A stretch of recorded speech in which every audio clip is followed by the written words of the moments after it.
Good morning, distinguished ladies and gentlemen. I want to welcome us again to this beautiful opportunity to express our thoughts with ourselves, to ask some tough questions, some hard questions, to discuss some real issues. And permit me, for the sake of this gathering, I want us to de-emphasize our partisanship for the sake of this gathering. I'm a member of the PDP, but I'm not going to be speaking as a member of the PDP, because I think that as I've grown older and studied Africa, we must at some point ascend above partisanship in the discussion of the challenges going on.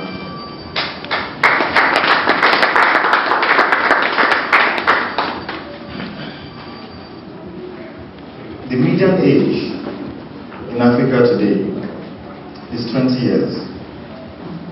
60% of 1.3 billion Africans are youngsters under the age of 20. That tells you that in the next 20-30 years, over 30% of the world's youngest population will be in Africa.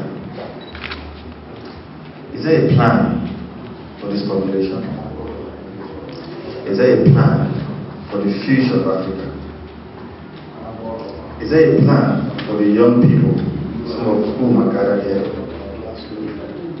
Today, Africa is not at ease. From the xenophobia in South Africa, to the unease in Central African Republic, to the fighting in Eritrea, to the fighting in Southern Sudan, to the terrorism in Northern Mali, to the terrorism in Northern Nigeria, are young Africans who ought to be the future of Africa. On the 25th of May 2010, the AU was celebrating 50 years of the African Union. The African Union was founded on the 24th of May 1963. And so they came together and they said, we've been 50 years old as a union. What have we achieved? Our continent. What do we intend to achieve in the next 50 years? So they came up with an agenda, Agenda 2063. If you've not heard of that before, write it down. Go and study Agenda 2063. You need to understand what the future or what the plan of Africa is, because you are stakeholders in that future. And so they said, if in the last 50 years since the AU was founded, we have not been able to solve our African problems. We agree that there are problems, but we've not been able to craft African solutions for African problems. Then we cannot continue like this for the next 50 years. Let's cast our mind back to some history. How African nations got their independence. Because today's theme is African youth leadership, improvement, and crime prevention. So there's a sense in which we must, draw the line back to where we started from, to have an idea of where we need to go to. The French had their share, the Portuguese had their share, the English, and they came to Africa and divided Africa, exploited and raped Africa for several decades. And after a while, when slavery had lost its shine and shame, they said, okay, it's enough for slavery. The new kid on the block became colonialism. The European nations came to colonize Africa.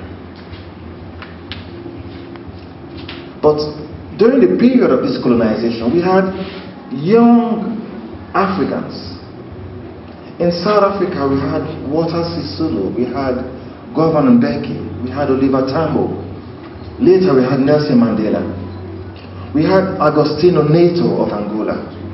We had Sam Nujoma of Namibia. We had Hastings Kamuzu Banda of Malawi. We had Sasirisi Kama of Botswana. We have Eduardo Moulin and Samora Moses Machel of Mozambique.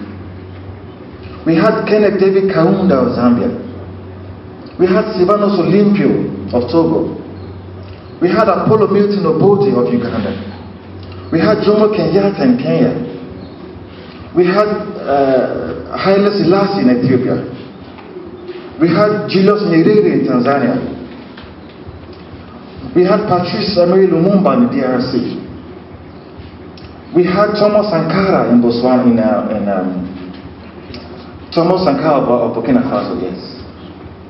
We had Amilcar Cabral of Guinea-Bissau. We have Ahmed Bembela of Morocco. We had Ahmed Sékou Touré of Guinea. We had Sylvanus Olympio of Togo. We had Yosajifo, Dr. Kwame Nkrumah of Ghana. We had Nnamdi Azikiwe. We had Asa Ahmadu Bello. We had Obafemi Awolowo of Nigeria. All these young men scattered across the African continent. They had a unanimity of purpose, a unanimity of vision, a unanimity of ideas to deliver Africa, to decolonize Africa. There was a sense in which they bettered political hygiene in the different African countries. Then we had sound education.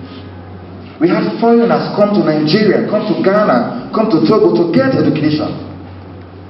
Africa could feed herself. We had hospitals where Africans went for medical treatment and they were getting good treatment in Africa. We can jolly well agree that at some point there was some political hygiene in Africa. At that time, African nations were sitting together with Europeans as pairs on the dinner table of civilization. But not so long after, African leaders became so used to the trappings of power. Corruption crept in, and we lost political hygiene. Who remembers that at some point we had Mobutu Sese Seko Kokobendo Azambanga? Who remembers at some point we had Idi Amin of Uganda? Who remembers at some point we had an Abacha in Nigeria? No sooner that political hygiene crept out of Africa, we had turmoil and trauma across the African continent. There was war everywhere. We couldn't sustain the power we had. And then we killed Africa.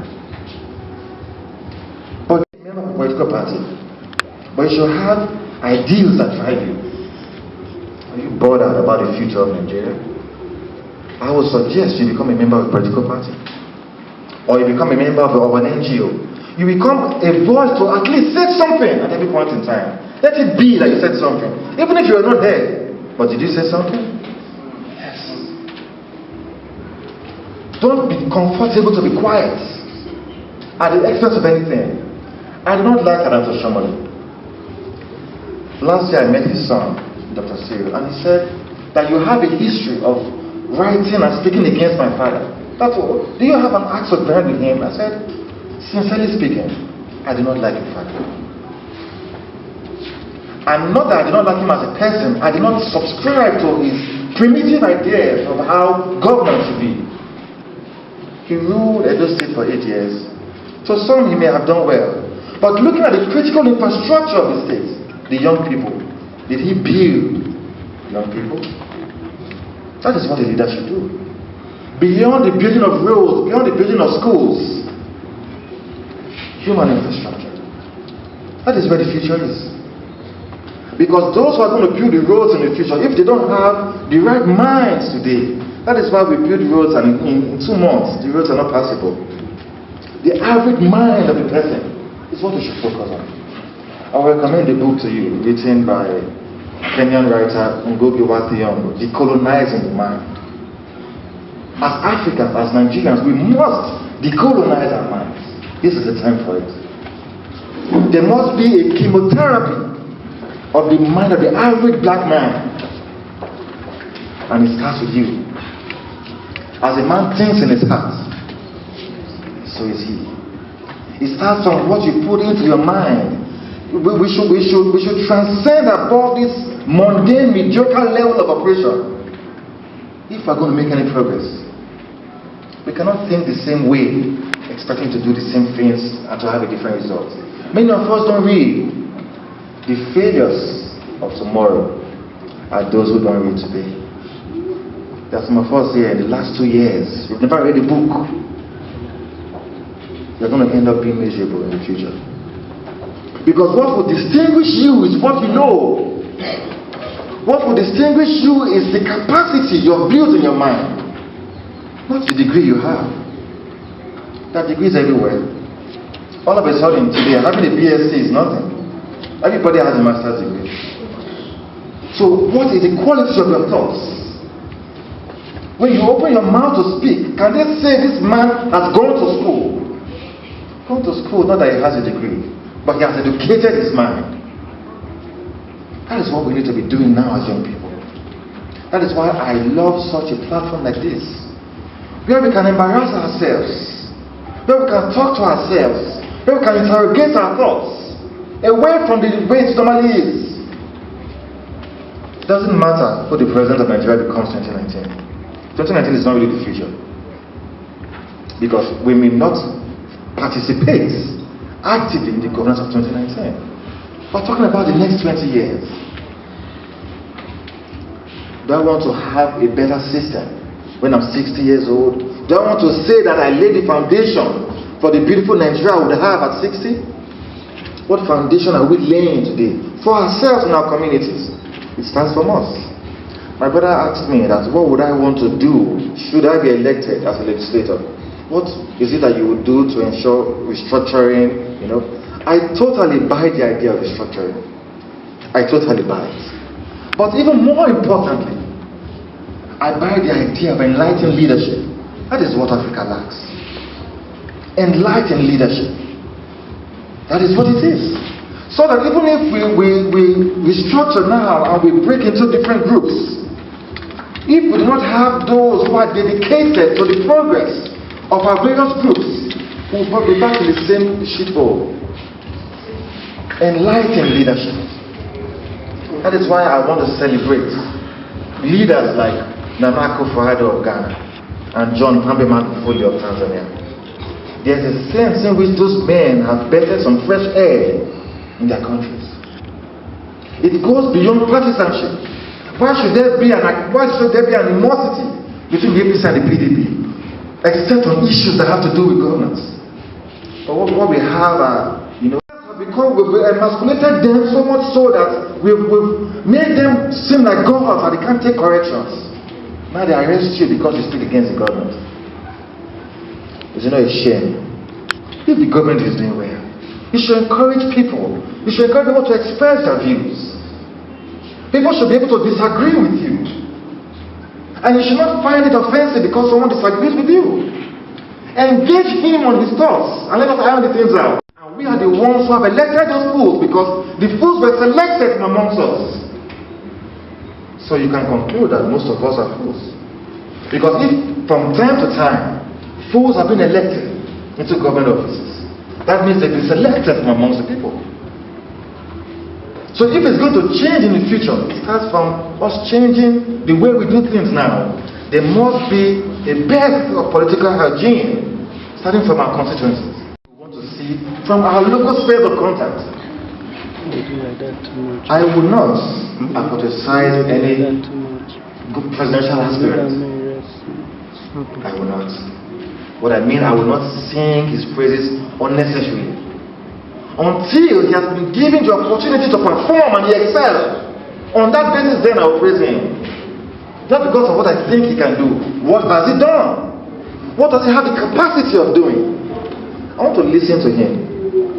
I want to understand the content of his thoughts before I vote for him. I'm not going to be voting based on my political party in 2019. If the candidates that my party will bring does not have a sound mind, I won't vote for him. Simply because he does not have a sound mind. So the time should